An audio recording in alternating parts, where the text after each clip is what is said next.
اعلان بالفور 1917 یہودی آباد ہونے شروع ہو گئے، اور اصل میں اسی کے لیے خلافت کو منسوخ کرایا گیا۔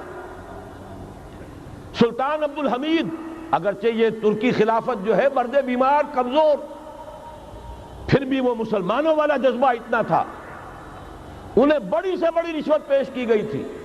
ظاہر بات ہے یہودیوں سے بڑھ کر رشوت دینے والا کون ہو سکتا، جن کے ہاں ایسے بینکر ہوں جو 40 بلین ڈالر کا ایک چیک لکھ سکیں۔ پھر یہ کہ ان پر سیاسی دباؤ بہت ڈالا گیا۔ انہوں نے جب تک خلافت عثمانیہ برقرار رہی یہودیوں کو فلسطین میں آباد ہونے کی اجازت نہیں دی، کہ جو معاہدہ کیا تھا حضرت عمر نے رضی اللہ تعالی عنہ، خلیفہ ثانی نے، خلیفہ راشد نے، ہم اس کے پابند ہیں اور ہم یہاں یہودیوں کو آباد ہونے کی اجازت نہیں دیں۔ لہذا انہوں نے اس خلافت ہی کا بستر طے کرایا، اس لیے کہ نہ رہے بانس نہ بجے بانسری، نہ مسلمانوں کی وحدت ملی کی کوئی علامت دنیا میں باقی رہے، اور نہ مسلمان کسی مسئلے پر جمع ہو کر کوئی موقف اختیار کر سکے۔ اعلان بالفور کے نتیجے میں آباد کاری شروع ہوئی۔ 1948 میں اسرائیل قائم ہو گیا، معجزہ ہو گیا۔ 1967 میں اس کی توسیع ہو گئی۔ اس میں ایک بات اور بھی عرض کر دوں، یہ سارا کس طور سے ہوا ہے کام؟ آپ نے زائنزم کا نام تو سنا ہے، صہیونی تحریک۔ خود اس کا جو بابا آدم تھا، آرڈر آف الومیناٹی، 1776 یکم مئی یہ نظام قائم کیا وائساپ نے، اور اس نظام کے تحت فری میسنری اور lodges of the great Orient قائم کیے گئے۔ یہ سارا ہتھ کنڈا وہ ابلیسی نظام، اس کی تفصیل ایک کینیڈین آتھر نے لکھی ہے کتاب میں، پاونز ان دی گیم، کہ یہ سارا دھندا ایک شیطانی چکر ہے، ابلیسی چال ہے، اور اس کے ذریعے سے اسرائیل قائم ہوا اور اس کی توسیع بھی ہوئی 1967 میں۔ اب یہاں تک پہنچنے کے بعد ان کے پیش نظر بقیہ دنیا کی تسخیر اور اسے فتح کرنے کا معاملہ ہے، اور سب سے بڑھ کر اسلام کی بیخکنی اور اس کا راستہ روکنا، یہ ان کے پیش نظر ہے۔ یریدون لیطفئوا نور اللہ بافواہہم۔ صورت اس وقت کیا ہے؟ یورپ اور امریکہ سے آپ مشرق کی طرف آئیے، پہلے عالم عرب ہے، عرب مسلم ورلڈ۔ مجھے یہ کہتے ہوئے سخت دکھ ہو رہا ہے، پورا عالم عرب وہ فتح کر چکے، وہ عرب ممالک کے جو اسرائیل کے ساتھ کسی میز پر بیٹھ کر گفتگو کرنے کو تیار نہیں تھے۔ آپ دیکھ رہے ہیں کہ لائن لگ گئی۔ کبھی صرف انور سادات نے ریکگنائز کیا تھا، پوری دنیا میں شور مچا تھا، اس پر لعنت ملامت ہوئی تھی۔ اب تو ایک ایک کر کے، وہ شاہ حسن ہو چاہے شاہ حسین ہو، اب تو وہاں سے ویزے ختم ہو رہے ہیں۔ سعودی عرب اور امارات، انہوں نے جو کچھ کاروباری بندشیں لگائی ہوئی تھی وہ ختم کر دی گئی، ان میں نرمی پیدا کر دی گئی۔ یہ صورتحال ہے کہ واقعتاً ان کی جو عالمی تسخیر کا پروگرام ہے وہ آگے بڑھ رہا ہے، اور بدقسمتی سے امت مسلمہ کا جو قلب ہے، اس امت کا قلب امیین پر مشتمل ہے۔ هو الذی بعث فی الامیین رسولا منہم یتلو علیہم آیاتہ ویزکیہم الی آخر الآیہ۔ حضور بھی امی تھے، انہی میں سے تھے صلی اللہ علیہ وسلم۔ لیکن آج وہ قلب جو ہے عالم اسلام کا، وہ یہودیوں کے شکنجے میں کسا جا چکا ہے۔ اکثر وہاں کے جو حکمران ہیں، امریکہ کے ایجنٹ ہیں، سٹوجز۔ یہ حالات جہاں تک عالم عرب کا تعلق ہے، تلخ حقائق ہیں جو بیان کر رہا ہوں، اس لیے کہ آپ کے سامنے رہنا چاہیے۔ یہ جو اقبال نے کہا کہ دنیا کو ہے پھر مار گئے روح و بدن پیش، ابلیس نے پھر اپنے درندوں کو ابھارا، اللہ کو پا مر دیے مومن پہ بھروسہ، ابلیس کو یورپ کی مشینوں کا سہارا۔ یہ دوبارہ ایک بہت بڑے پیمانے پر حق و باطل کا گھمسان کا رنگ پڑنے والا ہے۔ ملاحم کی جو حضور صلی اللہ علیہ وسلم نے پیشین گوئیاں فرمائی، الملحمۃ العظمی، تاریخ انسانی کی عظیم ترین جنگ جو ابھی آنے والی ہے، اس کو سمجھ لیجئے اچھی طریقے سے کہ اس میں جو قوتیں ایک دوسرے کے مقابل آ رہی ہیں وہ کون سی ہیں۔ نیو ورلڈ آرڈر کہنے کو امریکہ کے زیر قیادت ہے، حقیقت میں امریکہ خود یہودیوں کے پنجے میں ہے۔ یہ وہی ابلیسی طاقت ہے جو آگے بڑھ رہی ہے۔ عالم عرب کو فتح کرنے کے بعد اب ان کے پاس اگلا عالم اسلام کا حصہ ہے، غیر عرب مسلم ورلڈ۔ ایران ہے، اس کے شمال مشرق میں ترکستان ہے، روسی اور چینی، مشرق میں افغانستان ہے، پاکستان ہے۔ یہ ایک بہت بڑا سالڈ بلاک ہے۔ اس کے بعد اگرچہ ہندوستان آتا ہے، بھارت، ظاہر بات ہے کہ وہاں مسلمان اقلیت میں ہیں سوائے کشمیر کے، لیکن یہ نوٹ کیجئے کہ وہاں بھی کم سے کم 15-18 کروڑ مسلمان موجود ہیں۔ آج بھی دنیا کا سب سے بڑا ملک جس میں مسلمانوں کی تعداد اور جن کی نفری سب سے بڑھ کر ہے وہ بھارت ہے۔ اس کے بعد پھر انڈونیشیا، ملائیشیا ہے، اس سے آگے ہے پھر فار ایسٹ، ابھی انہیں فتح کرنا ہے۔ نیو ورلڈ آرڈر کا یوں سمجھیے کہ ابھی یہ ہارڈ نٹ ٹو کریک، ابھی ایک لوہے کا چنا ہے، چائنا کی شکل میں موجود۔ اور مجھے یاد آ رہا ہے ڈی گال کے الفاظ بہت سے لوگوں نے سنے ہوں گے، اس نے کہا تھا کہ ہم نے خام خواہ روس کو اپنا دشمن بنا لیا ہے، وہ تو ہمارا بھائی ہے، وائٹ ریسس، وہ تو بنیادی طور پر یورپین قوم ہے۔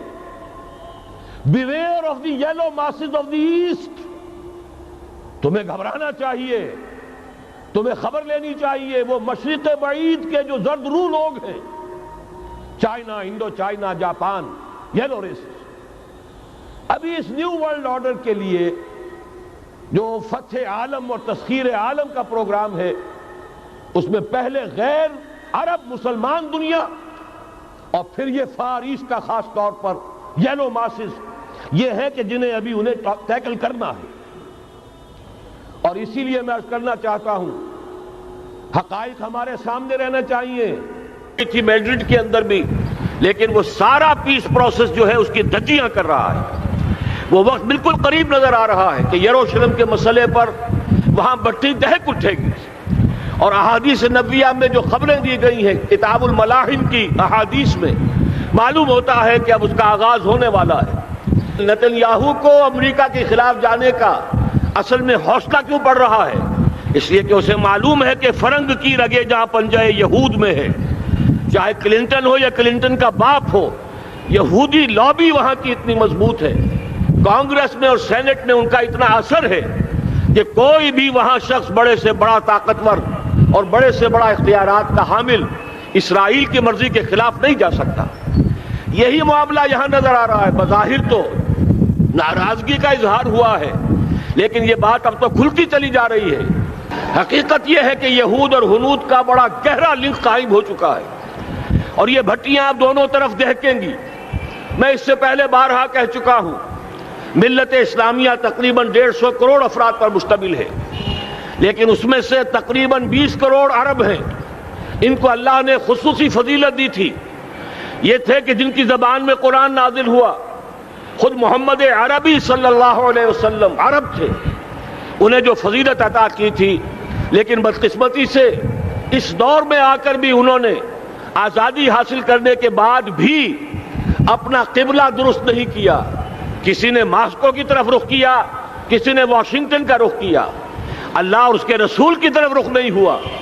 واقعہ یہ ہے کہ مجرم ہیں، دوسرے بڑے مجرم 150 کروڑ میں سے 10%، یہ 15 کروڑ مسلمان ہیں۔ حالیہ جو سینسس ہمارا ہوا ہے اس کے بعد اندازہ ہو رہا ہے کہ یہاں کی آبادی 15 کروڑ ہو چکی ہے۔ 10% امت مسلمہ کا مسلمانان پاکستان ہے، اور یہ اس اعتبار سے کہ اسلام کے نام پر ملک بنا کر نصف صدی گزار چکے، لیکن یہاں پر اسلام کا بول بالا نہیں ہوا، کتاب و سنت کی بالادستی کر اعلان نہیں ہوا۔ دستور میں ساری اسلامی دفعات موجود، لیکن اس کے ساتھ ہی ایسے خلا موجود، چور دروازے موجود کہ کوئی دفعہ بھی مؤثر نہیں ہے۔ یہ منافقت کا پلندہ لے کر ہم چل رہے ہیں اس دستور کو، اس دستور مملکت پاکستان کو۔ لہذا واقعہ یہ ہے کہ یہ بھٹی جو ہے اب ہماری آزمائش کے لیے آگ آد ابراہیم ہے، نمرود ہے، کیا کسی کو پھر کسی کا امتحان مقصود ہے؟ اس لیے میں نے وہ آیت بھی آپ کو سنائی، وَلَنَبْلُوَنَّكُمْ بِشَيْءٍ مِّنَ الْخَوْفِ وَالْجُوعِ۔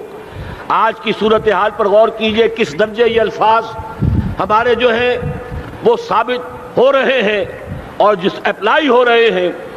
ایک خطرہ پیدا ہو چکا ہے۔ واقعہ یہ ہے کہ کوئی کرائسس ہو، کوئی خطرہ ہو، کوئی اندیشہ ہو تو قوم جاگ جایا کرتی ہے۔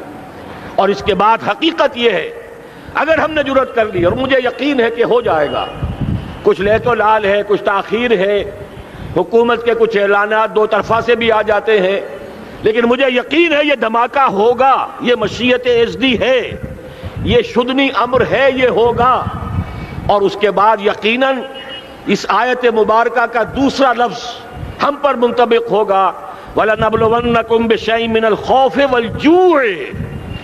یہاں دوسرا لفظ بھوک کا لفظ ہے۔ ہم پر سختیاں آئیں گی یقیناً۔